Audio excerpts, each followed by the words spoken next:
Hello, listener. Welcome back again to MedSynapse podcast.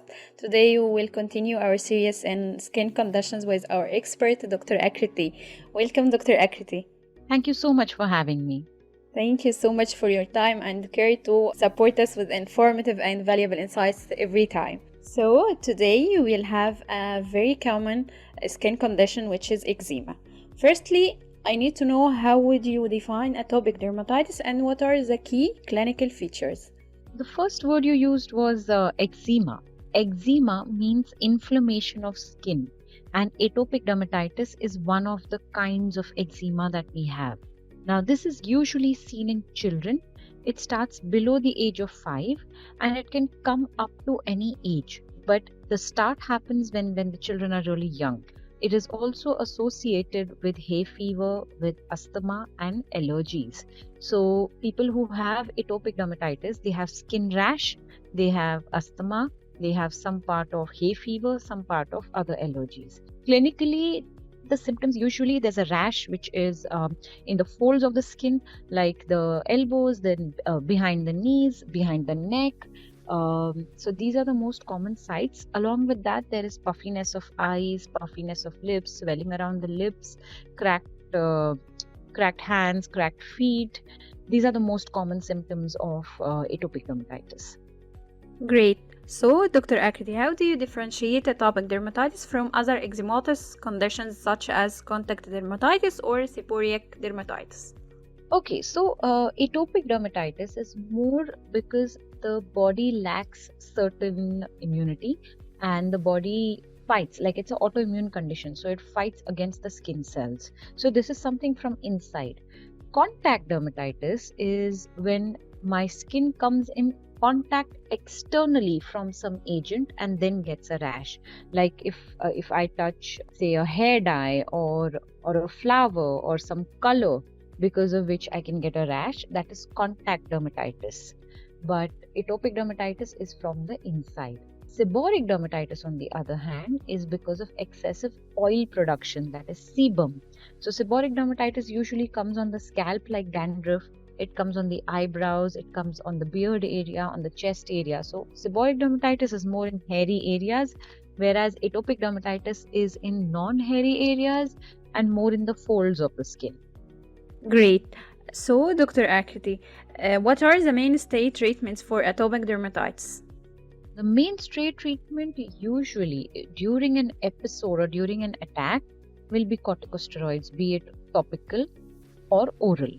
But when the patient does not have atopic dermatitis attack but has atopic skin, that means that they have dry skin, cracked skin, what we do at that point is we explain them to use a lot of emollients, a lot of moisturizers. So they have to use a moisturizer 2 times a day.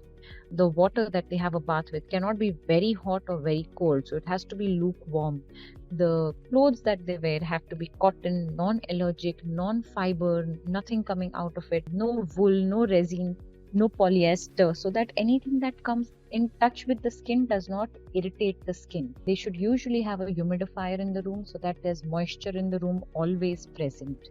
So these are the features that we explain the patient that they need to have a controlled environment. So, focusing on systemic treatment, when do you consider systemic therapy for atopic dermatitis? Systemic therapy depends on clinical case. Moderate to severe atopic dermatitis usually is when we recommend starting systemic therapy, and depending on the age group as well. So if the child is very small, then usually we would like to do it with topical creams only. The problem arises that if there is an eczematous skin or an atopic rash, the chances of secondary superadded bacterial or viral infection in the skin is there. So sometimes we give a course of oral antibiotics to stop the spread of the rash because of the infection. So in systemic cases, we do give antibiotics, we do give corticosteroids, we also give biologicals if it is very severe or involving more than 30% body surface area. So, Dr. Akriti, what are common triggers for atopic dermatitis? The common triggers are temperature. So any extreme temperature, be it very hot or very cold. So it has to be a normal environment, normal humid environment. where moisture is available. So if it's like 50 degrees or if it is 2 degrees, both ways the atopic dermatitis exacerbates, but usually in the cold weather. Certain woolen clothing exacerbates it. Dust, pollen, grass, these are the most common triggers otherwise for children. Asthma attack or hay fever, any sort of fever can exacerbate the body rash. Then usually if they don't moisturize for a very long time, then that can be another trigger that the skin is very, very dry and it leads to a atopic dermatitis rash.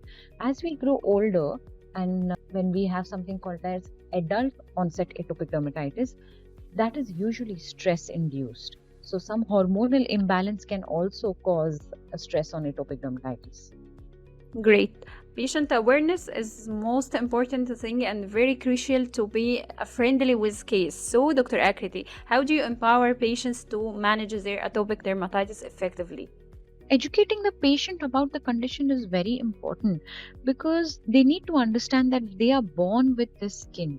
Nothing can change it. You can only help it get better, and by following certain things, that is moisturizing 2 times a day, using creams or ointments having shea butter, which is really thick moisturizing content, using petroleum jelly, these things help. Having a bath with lukewarm water, not very hot, not very cold, limiting the time of having a bath, so they're not in the water for very long time, using gentle soaps, non-cleansers, not foaming, very basic, no smell, no color soaps. When they come out of the bath, they have to pat dry, not rub the towel all over. Now when they pat dry, they keep the skin a little wet and then they apply the moisturizer. The moisturizer gets absorbed much better.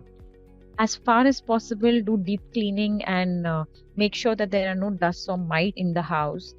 Pet hair. Now, yes, I understand people love pets, but people who have atopic dermatitis, they always have an exacerbation if they have cat or dog hair around. So that is another thing. Smoking always exacerbates it. Perfumes or fragrances, be it candle, be it air freshener, or perfumes that ones wear. So they should usually spray the perfume on the clothes and not wear the perfume on the body. So these are some common, agents that we keep explaining our patients to be educated on and take care of, be mindful, to try and stay away from pollen area so that there is no exacerbation of their asthma attack. So these things they should be in their mind. Great. To be aligned with all updates, Dr. Akreti, what are the exciting developments in atopic dermatitis research? So today we have some very good treatment options. Earlier in the day, back in the day, we would only give steroids or some immunosuppressants. But nowadays we have something called as JAK inhibitors, and they usually go and block the immune pathway where the trigger or the atopic dermatitis exacerbates from underneath the skin. So this is a very novel treatment, and these are now FDA approved for pediatric age group as well. So we start that at an early age. There is less exacerbation, less number of rash, better quality of life for the patient, and they don't suffer again and again with just itching and having rashes all the time. Perfect. Dr. Akreti, as we know, psychological factors have crucial and noticeable effect on skin health. So, how do you address the emotional and psychological aspects for this condition? First, if it's a child having atopic dermatitis, the parent also needs counseling and understanding what the condition is. Because many a times, if these habits are explained to them as a child, as the person grows older, they will continue following it. It is not that a skin routine or ritual is needed. This is needed to keep their skin healthy. If somebody is lacking in vitamin D, they go and take a vitamin D supplement. Same way, their skin is lacking something, so they need to supplement it with moisture from outside. So this is something that we counsel them very strongly. Yes, during attacks, it is very difficult for the person to step out and go and meet people also, because the face, the hands, the body has a lot of irritation, redness, and everybody will ask them.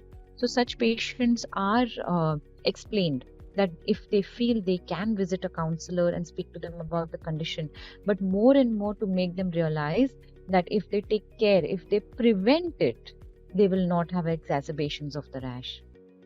Great. Thank you so much, Dr. Akriti, at our end in this episode. Thank you so much for this informative insights, and wait us for different and unveiling different skin conditions in the next episode with our expert in dermatology, Dr. Akriti. Thank you so much for being on my side today. Thank you so much for having me. Thank you.